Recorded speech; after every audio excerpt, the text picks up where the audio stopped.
Well, good afternoon. So as you have heard that I'm a troublemaker and I'm breaking all the TED rules by standing behind a podium. So it's kind of a sort of a lamer kind of troublemaking that I'm doing today. So, but here we are, and I have to say that I have been writing this over the last couple of days, and so I'm less prepared than I really want to be, so I'm kind of standing here making sure that I don't miss anything, because I feel like this is a very, very important topic that I want to talk to you guys. So today I want to talk to you guys about sort of understanding our motivations and our identity, and how that affects and shapes our idea of success. And so this is kind of more about something I've learned over the past couple of years, kind of after RISD, and kind of after kind of starting my own company, actually then falling out with let's say not falling out, having kind of moving in different directions with my business partners, and kind of went to work for a startup, and then kind of didn't work out, and actually now I'm down in New York City working for a design firm. So, but everything I'm going to talk about kind of applies, and also kind of want to dissect that a little bit. I'm not going to kind of talk about my story, because most of you guys don't really know me, so I'm going to use examples that are more familiar to all of us. So I guess I have to click the slide. So the slides are really just there to kind of just provide a little more thought-provoking kind of ideas to kind of back up what I'm saying. I don't intend it to kind of use the slides to talk about anything specific. So we can focus on me, and it's all about me now. We're very fortunate to be living in America today, and I still believe that this is a land of abundance and opportunity. For centuries, people come to this country to follow their dreams and find prosperity. And incidentally, I gave a talk last year, and so I kind of give a TED talk every year, and so I'm fulfilling my quota for this year.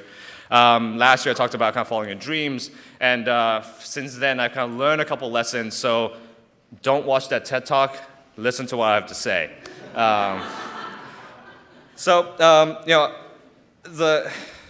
And it's really the hope of kind of coming here and following your dreams that kind of brought us where we are today.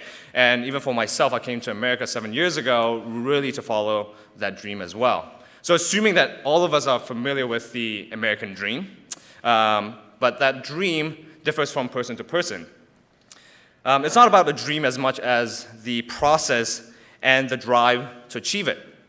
So we start, the story goes, you start with nothing, you go through hard work and defy all odds, and you find prosperity and success. And that very idea is written into our DNA, or really the DNA of this country, because I'm not American. And it's written into the Declaration of Independence, where it says all men are created equal, that they are endowed by the Creator with certain unalienable rights, that among these are life, liberty, and pursuit of happiness. This idea is something that many of us aspire to. It is reflected in our culture through TV shows, movies, documentary, literatures, and even in the news. So you look at characters like Seabiscuit or Prefontaine, or movies like Pursuit of Happiness. Wonder where they got that title from. And Rocky 1, Rocky 2, Rocky 3, Rocky 4. You get the idea. So, we love the underdog story. This is quintessentially American. So when I talk about dreams, it's really easy to jump to the conclusion that money equals success. And a few of the speakers kind of came up and talked about their success story, and very few of them actually talked about money or kind of material prosperity. But at the same time, we know that money can buy us success, but somehow we also covet that kind of success. And I believe that's the case because it's tangible. We can touch it, we can smell it, we can count it, and like Scrooge McDuck, you can swim in it. So let's just take a step back and really just look at our own personal heroes. I believe that many of them aren't financially rich if you really ask yourself and investigate, but all of them are successful in one way or another. So what do we see in them? I believe that we see much more than the end result of their success. I believe that we look up to them because we want to emulate their journey. And we want to emulate who they are and why do they do what they do. It is important to understand why, it's important to understand what they're driven by, I believe that they're driven by something that's greater than themselves. And I believe that they were driven by hope, and the hope of what was to, or the hope of what is to come. So, talking about motivation, I believe that we are motivated by one of two things. So either we are motivated by fear, or we are motivated by hope. At this point, I'm sort of probably motivated by fear a little bit as I stutter. But the idea of fear and hope is fundamentally connected to where we place our identities. So when we are motivated by fear, we place our identities in our past. We try to protect who we were. We feel the need to prove ourselves to the world. We want to prove that we're still worthy of something. And when we are motivated by hope, we free ourselves from such expectations of living up to our past. And we look at what the future has to offer. So let's put this in context, looking at two great American companies, Microsoft and Apple, because they're familiar to us. I believe everybody knows them. So as Microsoft grew, their goal shifted from disrupting and kind of influencing, leading the software industry to protecting their dominance in the marketplace. So as a result, they acted out of fear of protecting who they were, and they were more afraid of losing customers than losing their motivation or will to innovate. So when we compare that to Apple, or at least the sort of Steve Jobs' Apple, now that their stocks are plummeting, they are a company who leads the industry by betting on the future. And because of that, I believe they were motivated by hope. Along the way, they have made some mistakes, but here are two examples of products that illustrates that they weren't afraid to put their identity on the line. And because of that, they were able to gain so much more. So they took the risk of being the first to launch a tablet with the iPad, and before the category even existed. But I think more importantly is that even if that meant that it would eat into the sales of the computer line. And a more pronounced example is with the iPhone, which jeopardizes the iPod sales. So basically, up to this point, what I'm saying is that hope enables us to take risks, but that's not the entire story. So let me put it in a better context, in the context of investment. So investment is inherently risky, but the question is really how much risk. In simple investment terms, the higher the risk, the higher the potential return. And in other words, if you don't risk anything, you can't expect for greater returns. So let's relate that back to the American dream, the underdog stories, and our personal heroes.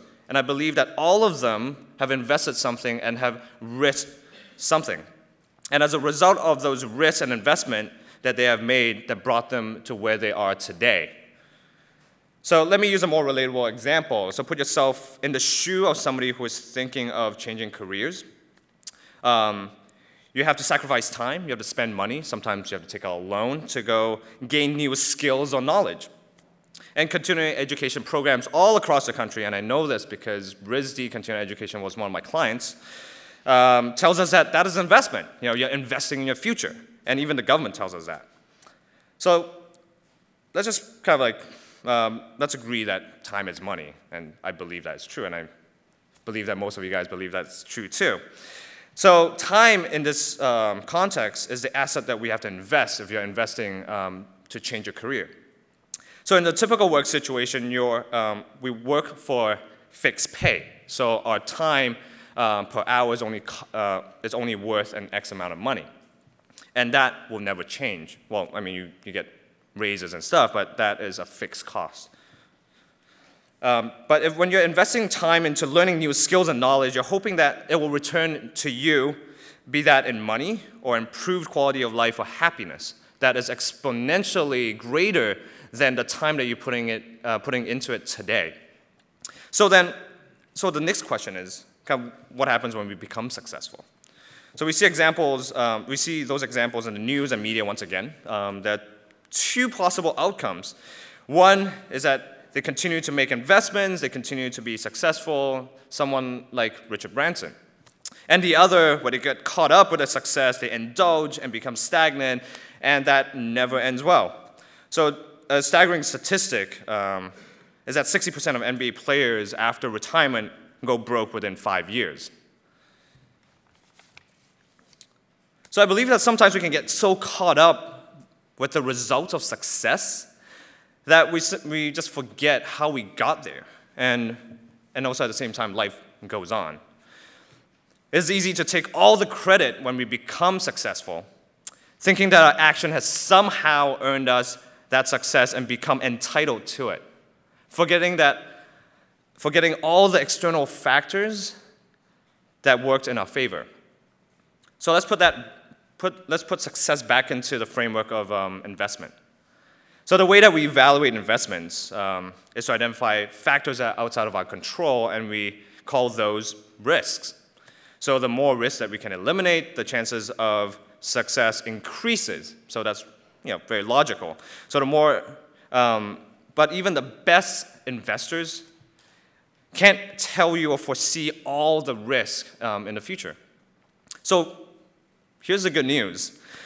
So if you happen to fail after making smart investments, putting in all your hard work, it's not entirely your fault. And because some things are simply outside of your control. And you shouldn't lose hope because of that.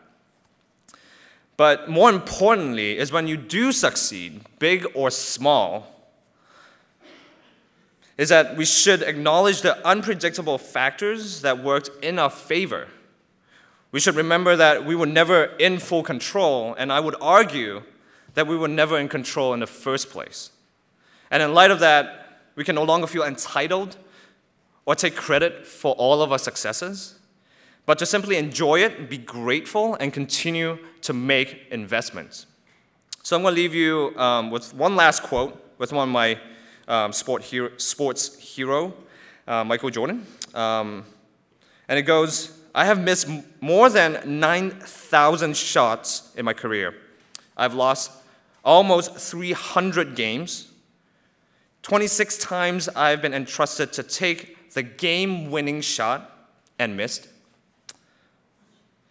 I failed over and over and over again in my life, and that is why I succeed." Thank you so much.